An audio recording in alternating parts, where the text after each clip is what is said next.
আবার যাদবপুর, আবার একটি ছাত্রীর মৃত্যু, আবার সেই নেশার তত্ত্ব উঠে আসছে। এটা কি শিক্ষা প্রতিষ্ঠান নাকি একটা মদ গাঁজা চারস নেশা করার একটা অন্যতম প্রতিষ্ঠান আর উগ্র নকশালবাদ মাওবাদের একটা আরবান নকশালিদের একটা আস্তানা? প্রশ্নটা কিন্তু নাগরিক সমাজ তুলছে, উঠতে বাধ্য।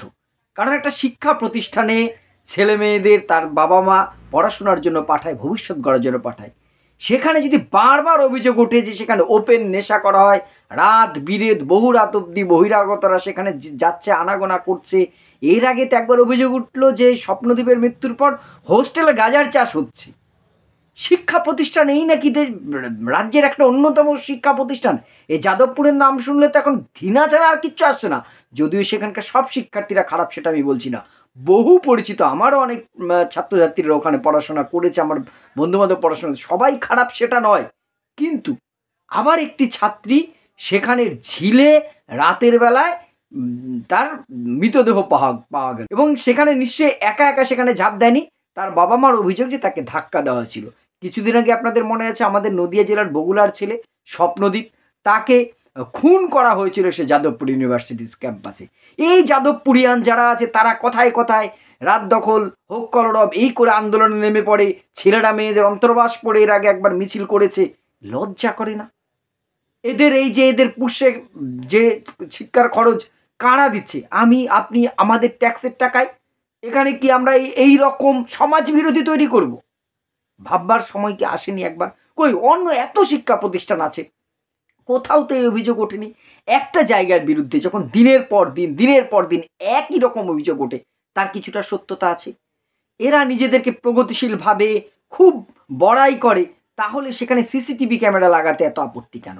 আমি বলছি না ঘরে ঘরে সিসিটিভির কথা, কিন্তু ক্যাম্পাসটা বিরাট এরিয়া, তো সেখানে সিসিটিভি লাগাতে এদের আপত্তি, আইডেন্টি কার্ডে এদের আপত্তি, এখানে সিকিউরিটি গার্ড বা পুলিশ মোতায়েন আপত্তি না। এরা দিন নেই রাত নেই সেখানে নেশা করবে।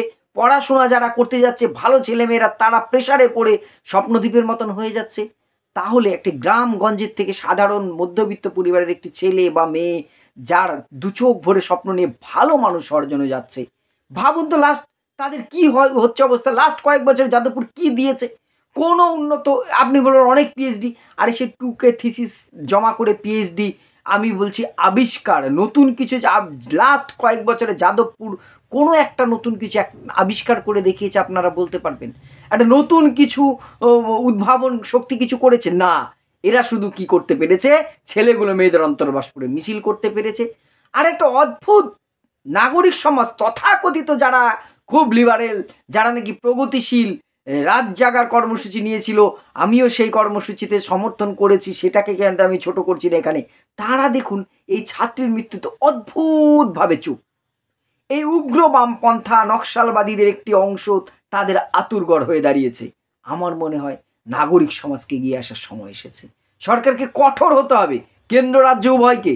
প্রয়োজনে এই প্রতিষ্ঠানকে যদি বন্ধ করে দিতে হয় কিছুদিনের জন্য, সেটাও করতে হবে। না, ছাত্রছাত্রীদের ভবিষ্যৎ নিয়ে খেলার কথা বলছি না, তাদের বিকল্প ব্যবস্থা করে। কারণ একে শিকড় থেকে উৎপাটন করার সময় এসেছে। না হলে এটা কিন্তু একটা যেমন দেশ বিরোধী আঁকড়া হবে, তার চেয়ে বড় কথা ছেলে মেয়েদের যারা যেখানে পড়াশোনার জন্য পাঠানো হচ্ছে সেখানে কেন নেশার চাষ হবে?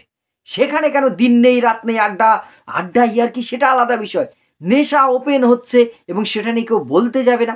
এরা এমন ভাব করে এদের চেয়ে বেশি আর কেউ বোঝে না, এদের চেয়ে প্রগতিশীল বিজ্ঞান মনস্কতা দুনিয়ায় আর কেউ নেই। সবাই পিছিয়ে পড়া। আপনি কিছু বলতে গেলে আপনাকে দাগিয়ে দেবে, হয়তো আমার এই ভিডিওটা এদের কেউ দেখলে তা আমাকেও দাগিয়ে দেওয়া হবে। কিন্তু সত্যিটাকে সত্যি বলতে আমরা কি পিছিয়ে আসবো? কেন বারবার যাদবপুর? সরকারি টাকায় প্রতিষ্ঠান, এবং এখানকার যে অধ্যাপক মণ্ডলীদের একটা বড় অংশ, সবাই নিশ্চয় নেই, অনেক নমস্য ব্যক্তিরা আছেন তাদের বাদ দিয়ে বলছি, কিন্তু একটা বড় অংশ তারা কিন্তু এই অসভ্যতামিটাকে সাপোর্ট করে, বা তারা এর অংশ, পার্ট হয়ে গেছে।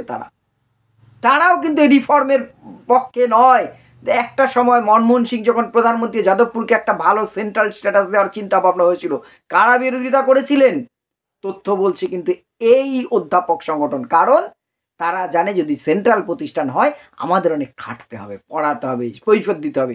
এখানে তো আমরা আসি যাই, কি করি না করি, ছাত্রছাত্রীরা সারাদিন ঘুরে বেড়াচ্ছে, ব্যাস অনেকেই পড়াশোনা করছে এর মধ্যে থেকেও, কিন্তু তাদের কিছু কিছু ডিপার্টমেন্ট আছে ভালো চলছে, কিন্তু এই যে ইঞ্জিনিয়ারিং একসময় টপ ক্লাস ছিল, কোথায় গেল? হারিয়ে যাচ্ছে কেন প্রতিষ্ঠানটা? বারবার ছাত্র মৃত্যু, র্যাগিং, নেশা, উন্মত্ততা, এইগুলোকে একটা শিক্ষা প্রতিষ্ঠানের লক্ষণ। এই যদি আপনাদের এক্সিলেন্স হয় প্রতিষ্ঠানের, আমি মনে করি নিরক্ষর থাকা অনেক ভালো।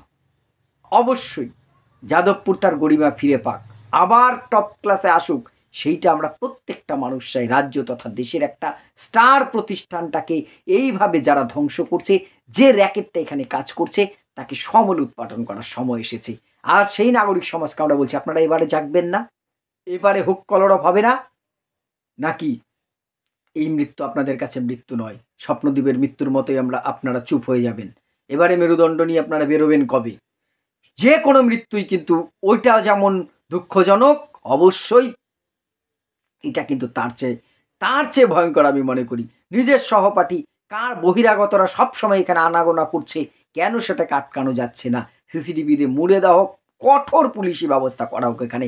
এদেরকে এখনই শায়েস্তা না করতে পারলে এরা কিন্তু সেই আবার আজমল কাসব বলুন বা কোনো সন্ত্রাসবাদীর যখন ফাঁসি হয়, এরাই কিন্তু কাশ্মীর বাংলা আজাদি, এদের আজাদিটা বোধহয় বুঝিয়ে দেওয়ার সময় এসেছে।